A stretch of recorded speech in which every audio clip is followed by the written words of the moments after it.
it's Nancy today. I wanted to point out a situation to you. Now, Dutch elm disease moved north and it killed all the trees up to, I don't know, New England or something, and even southern Ontario, probably 20 or more years ago. And I'm not sure if it's because of global warming or not, or, local warming. We in Canada are definitely having warming. But now the Dutch elm disease seems to have moved up here. These trees that never got it. You notice how thin. Now some of those are elms. See, there's a dead elm there. And the way it strikes, the top of the tree dies first. And then it kills the rest of the tree. Now that whole tree is... See there? There's another one. Yeah.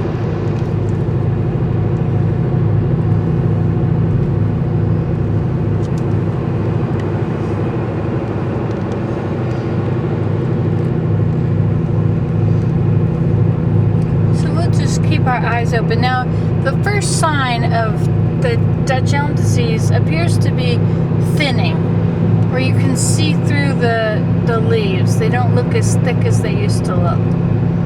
This doesn't look like it's a lot of elms. That might be one there. See how thin that is up there? And there, see how different that is?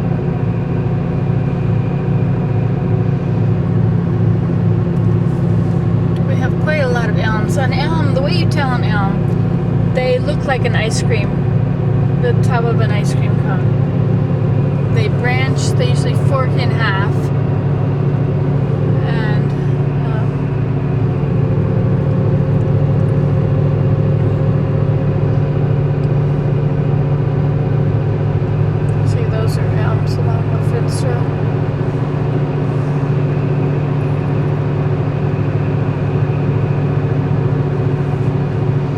Generally, it's the ones you can see through.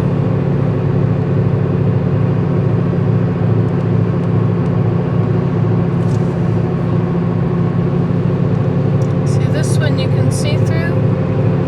Let's check it out, see if that's an elm. Sure enough, see the fork at the bottom? And it's quite sad because a lot of the trees that are the shade trees around people's houses are elms. There's a boar that gets into the trees, and I'm not sure if that is the elm disease or if... See, now this one doesn't look affected, does it? You can sort of see through it, but not so much. It's a pretty rich-looking tree. Oh, that's because it's a... It's an aspen or something. Or an elm. I don't know what it was.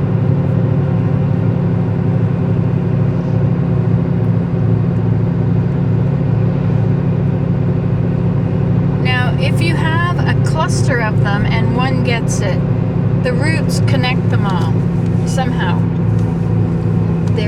I can't remember what the word was they used, but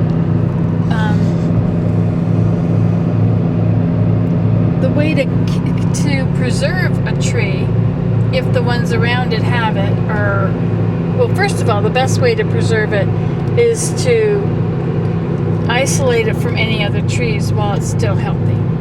And they suggest cutting a trench 5 feet deep between it and any other elm trees, because the roots link up sometimes. And once one gets it, it gives it to the rest. And someone else told me that it mostly strikes the older trees. Maybe that's why some of these have grown large in 20 years. Maybe they were little when the big ones died. I don't think the big ones died here, though. Some of these are pretty old. There's that one close by us now. Well, see, this one's very healthy looking elm, isn't it? Is it an elm? Maybe not. I don't know. The umbrella tree is what you look for. Okay, that one's pretty see-through. first I thought it was because of the late frost. They had a very, very late frost here, a snowstorm which killed all the new growth on the trees.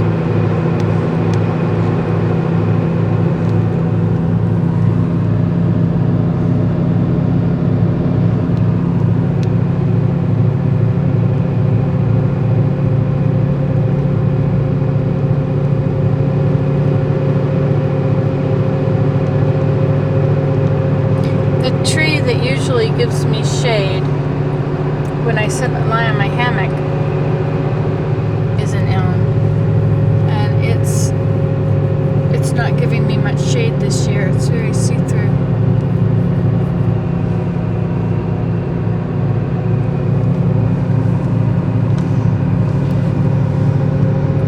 You see, this one looks pretty good. It looks pretty healthy, and see how far away from the next elm it is. Whereas this one, on the other hand, has bitten the dust. And this one beside it looks okay. That's not an elm, I don't think. This is an elm. There's the way either. We don't generally have many vines up here, unlike Georgia, where they take over the world. But we do have some. We have a few.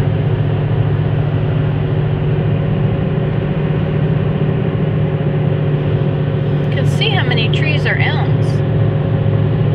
Quite a huge amount of these trees along the roadside are elms.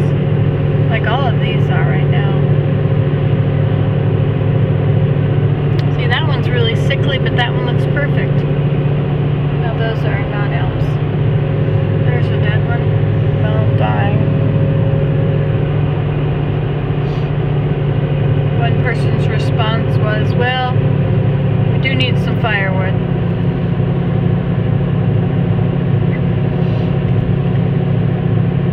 It's a shame if all your trees around the house are elms. You'll soon be out in the middle of the sun. It reminds me of a game we used to play with our kids when to keep them under control. Let's count the cows. Here's a cow, there's a cow. That's number 2, that's number 3. We count dead elms? Yeah, and if you pass a cemetery, you have to start over again. Remember that? Oh, yeah. Kept them busy for hours. Didn't always work. See, the trouble was we went on the same roads all the time, and so they always knew when the cemetery was going to come up, and they quit before that. I'm done.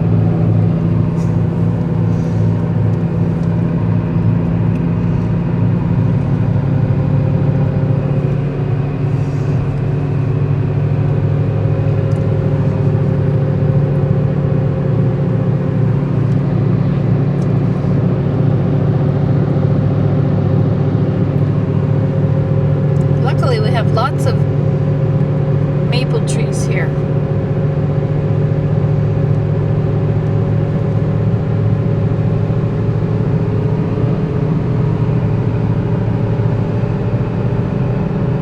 And spruce trees and different fir trees.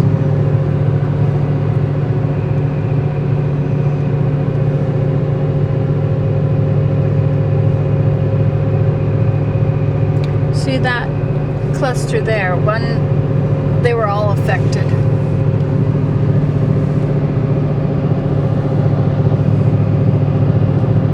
So now, what is the tree that looks like an ice cream cone? It's an elm, that's right.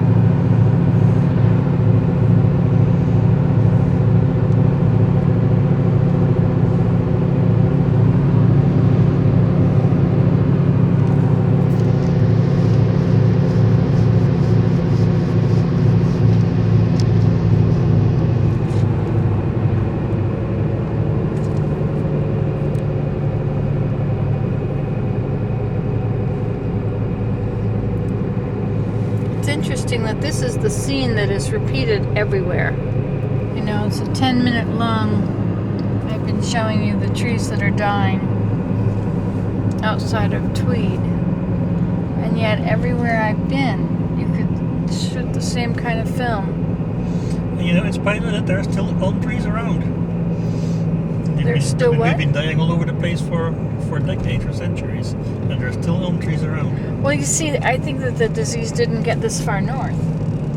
Maybe it didn't cross. Well, it crossed the border. It was in southern Ontario. It killed all the trees in southern Ontario. When I was farming down there, they were dead. Back in 77. I bet you there's still some trees now. That missed it because they were young and they've grown up? Yeah, Probably. There might be some elm trees now. It's interesting to see if there are.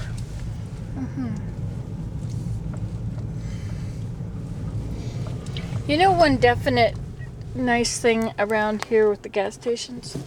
All the gas stations I've been to since I've been back in Canada, you don't have to pay before you buy it. You can just pay at the pump or buy it and then go inside and pay. You don't have to go in and pay first and then go in and get your change. Okay, see you later. Goodbye.